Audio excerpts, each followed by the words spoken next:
Hey guys, welcome back to another video. और आज का वीडियो गवर्नमेंट रिलेटेड वैकेंसी से होने वाला है, जिसके लिए हम इजीली अप्लाई कर सकते हैं।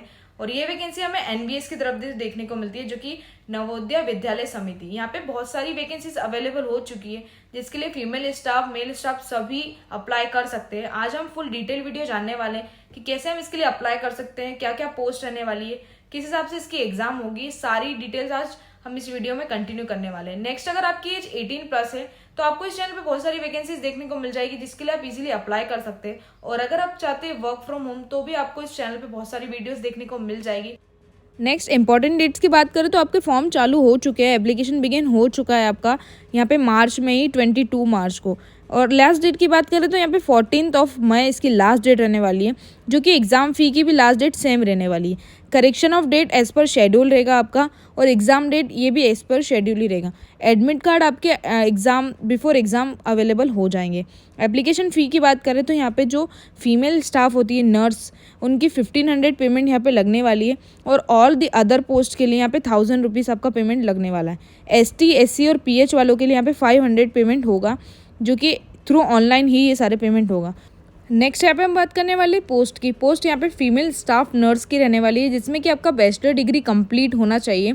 कोई भी स्टेट से अगर आपकी बैचलर डिग्री कंप्लीट है नर्सिंग में, तो आप इस पोस्ट के लिए इजीली अप्लाई कर सकते हैं। मैक्सिमम एज की बात करें तो यहाँ पे 35 ईयर्स आपकी एज होनी चाहिए।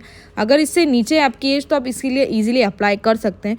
बैचलर डिग्री यहाँ पे रिक्वायर्ड रहने वाली है। नेक्स्ट पोस्ट है यहाँ पे ASO असिस्टेंट सेक्शन ऑफिसर की, जिसमें आपकी कोई भी स्ट्रीम से बैचलर डिग्री कंप्लीट होना चाहिए।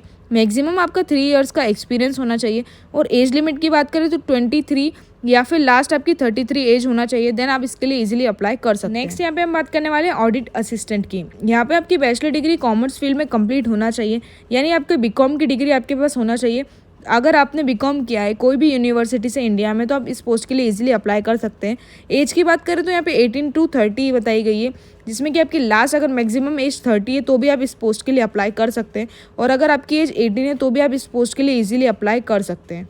नेक्स्ट हम बात करने वाले हैं यहाँ पे लीगल असिस्टेंट की पोस्ट। अगर कोई भी पर्सन है जिसने लॉ कंप्लीट किया है और उसको मैक्सिमम 3 इयर्स का एक्सपीरियंस है फॉर हैंडलिंग लीगल केसेस, तो वो इस पोस्ट के लिए इजीली अप्लाई कर सकता है। एज लिमिट की बात करें तो 23 से 35 ईयर्स का यहाँ पे क्राइटेरिया बता दिया गया है, जिसमें कि अगर आपकी एज 23 है तो भी आप इसके लिए अप्लाई कर सकते हैं, और मैक्सिमम आपकी एज 35 है तो भी आप इसके लिए अप्लाई कर सकते हैं। बैचलर डिग्री आपकी होना चाहिए लॉ में, LLBO में, और आपका 3 इयर्स का एक्सपीरियंस रिक्वायर्ड रहने वाला है। नेक्स्ट यहाँ पे हम बात करने वाले हैं स्टेनोग्राफर की पोस्ट, जिसके लिए आपका 12th कंप्लीट होना चाहिए कोई भी बोर्ड से।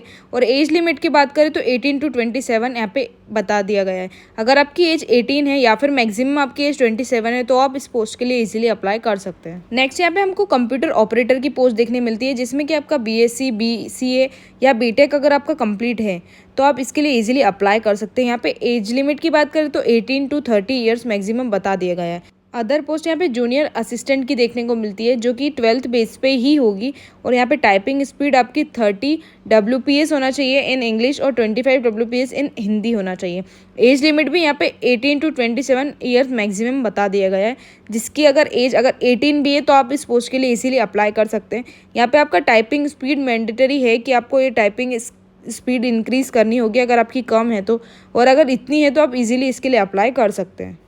नेक्स्ट यहाँ पे हम देखते हैं लैब अटेंडेंट की पोस्ट, जिसकी आपका 10th कंप्लीट होना चाहिए विद डिप्लोमा लेबोरेटरी टेक्निक से, और 12th कंप्लीट होना चाहिए आपका साइंस स्ट्रीम से। एज लिमिट की बात करें तो यहाँ पे 18 to 30 ईयर्स आपकी एज बता दी गई है।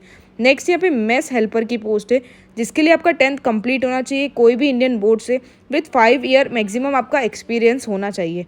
एज लिमिट की बात करें तो सेम ही एज लिमिट आपकी रहने वाली है।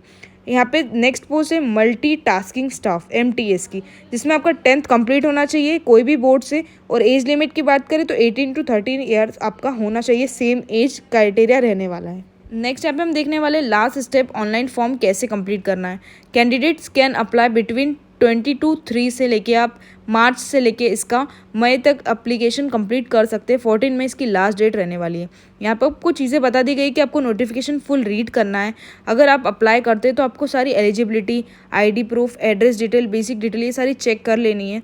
देन आपका जब भी फ़ोटो या डॉक्यूमेंट स्कैन होगा तो आपका फ़ोटो आपके पास होना चाहिए, साइन, ID प्रूफ एक्सेट्रा, ये सारी चीज़ें आपके पास होनी चाहिए। Before submitting the application form must check the previous और ऑल कॉलम्स केयरफुली।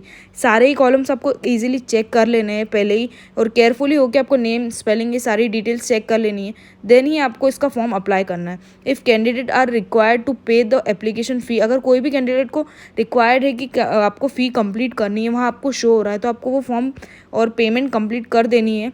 अगर आपने पेमेंट नहीं की तो आपका कोई भी फॉर्म नहीं होगा कंप्लीट और सबमिशन भी कैंसिल हो जाएगा। अगर आपका सारा ही फॉर्म कंप्लीट हो जाता है देन आपको एक प्रिंट आउट फाइनल सबमिशन का फॉर्म का निकाल लेना है, जो आपके लिए ईजी रहने वाला है कि आपका इसका एक डॉक्यूमेंट आपके पास होगा कि आपने फॉर्म कंप्लीट कर दिया है।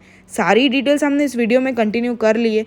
कोई भी क्वेरी हो तो आप कमेंट्स में लिख सकते हैं। वीडियो अच्छी लगी हो तो लाइक कर देना, चैनल को सब्सक्राइब कर देना।